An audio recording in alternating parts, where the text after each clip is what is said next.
अस्सलाम वालेकुम friends, welcome to our channel. उम्मीद करती हूँ आप सब खैरियत से होंगे।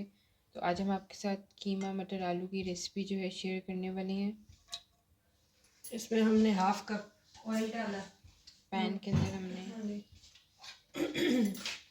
और 2 मीडियम साइज़ की प्याज हमने चॉप करके बारीक चॉप करके तो ये हमने डाली। इसको हम गोल्डन भूनेंगे। ये बहुत टेस्टी बनता है और थोड़ा सा डिफरेंट हो जाता है। कोई मेहमान आए ऐसे घरों में आम तो आलू और कीमा बनते हैं या मटर कीमा बनते हैं। ये दोनों चीज़ें मिला के आप बनाए बहुत अच्छा टेस्ट आता है और थोड़ी सी क्वांटिटी भी बढ़ जाती है कि आलू भी आप डाल लेते हैं, मटर भी डाल लेते हैं तो आपके आराम से एक टाइम का हो जाता है। इसको हमने लाइट गोल्डन करना है। तो अब हम इसके अंदर थोड़ा सा नमक ऐड कर लेंगे। नमक से प्याज जो है वो जल्दी गोल्डन हो जाते हैं।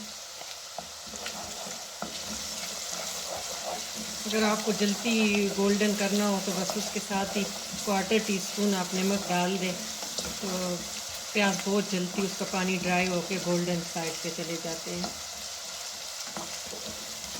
क्योंकि अब हर किसी को जल्दी होती है कि टाइम तो किसी के पास होता नहीं है कि आराम से खाना बनाए और हर किसी को जल्दी होती है। ये जितना जल्दी अब थोड़ी देर में इसका पानी सूख के तो ये गोल्डन साइड पे प्याज चले जाएंगे।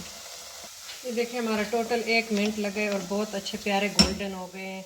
अब हम इसमें 1 पाव ना बीफ का कीमा वो ऐड करेंगे और भूनेंगे तो इस बीफ का जो अपना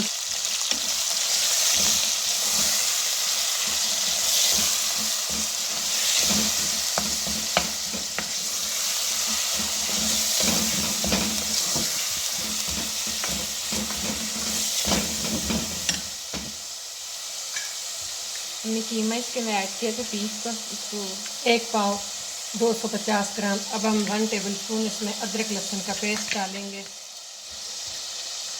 इसको भी अच्छी तरह भूनेंगे। कीमा भुन गया, उसका पानी सूख गया है, ऑयल छोड़ दिया तो अब हमने अदरक लहसुन का पेस्ट डाला है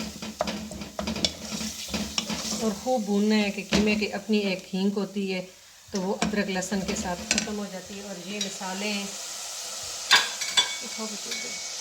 ये 1 टीस्पून सफ़ेद ज़ीरा है, 3 लौंग है, 5-6 काली मिर्चें हैं, 1 दालचीनी का टुकड़ा है, 1 बड़ी इलायची। इसका मुंह खोल के तो आपने इसमें ये सारी चीज़ें ऐड कर देनी है।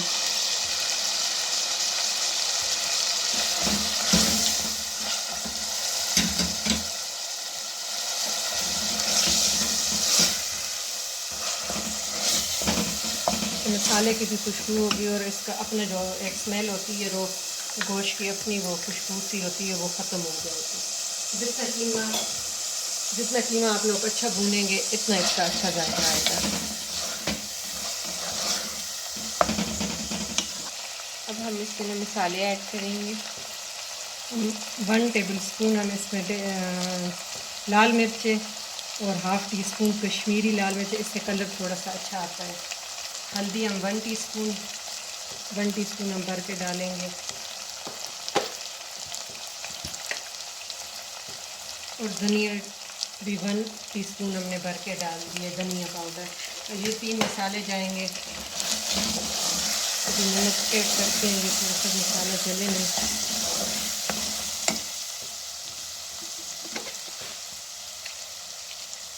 बस पे ज़रूरत हमने 1.5 टीस्पून की है नमक ऐड किया है कि आलू भी है आप अपने टेस्ट के मुताबिक, कोई ज़्यादा खाता है कोई कम खाता है। तो ये मसाले अच्छी तरह भुन गए हैं। हम इसमें अब 2 मीडियम साइज़ के हमने आलू के क्यूब काट के छोटे छोटे वाइट साइज़ के, ये देखिए बस इतना हमने काट के इसको अब अच्छी तरह भुनेंगे कि हम पहले अगर हम टमाटर खटाई चली जाए तो फिर आलू गलने में और बहुत ही सख्त हो जाते हैं और बहुत टाइम लगता है। आप इस तरीके से बनाएं। इसमें अब 2-3 चमचे पानी डाल के तो हम इसको हल्की आग पे रख देंगे। ये देखें अब आलू हाफ़ डन हो चुके हैं, हाफ़ गल चुके हैं। हम इसमें अब डालेंगे 1 कप फ्रीज़ हुए है। हमने पहले आपसे फ्रीज़ करने का तरीका अपने चैनल पे शेयर किया, उधर जाके देखें। ये हमने 2-3 महीने पहले फ्रीज़ किए, बिल्कुल देखें फ्रेश ग्रीन कलर है इसका। तो हाँ 1 कप हमने मटर वो डाल दिए और 3 टमाटर के मैंने पेस्ट बना लिया था, चॉप कर लिए बारीक, तो वो डाल लिए। अब इसको भूनेंगे कि टमाटर का कच्चापन बिल्कुल ख़त्म हो जाए। और ये तो फ्रीज़ है मटर, और आलू हाफ डन हो चुके हैं। तो अब हमने टमाटर मिलाए। अब इसको इतना भूनेंगे कि टमाटर बिल्कुल ख़त्म हो जाए। अभी बिल्कुल भुन गए, देखिए टमाटर अब नज़र नहीं आ रहे, ऑयल अलहदा हो गया। अब इसमें हम जितना आपने शोरबा रखना है ना, तो उबला हुआ पानी गर्म मैंने रखा हुआ है, मैं 1 कप डालूँगी। 1 कप डाल के, क्योंकि कीमा और आलू तो भून भून के भी कीमा बहुत ही पतला वाला है, देखिए मोटा नहीं है, बारीक वाला है, तो वो भी गल जाएगा। आलू भी हाफ डन थे। तो बस इतना है कि जितना आपने शोरबा रखना है, मैं बस न ज़्यादा पतला न ज़्यादा घना। अब इसको मैं 10 मिनट के लिए दम दे दूँगी।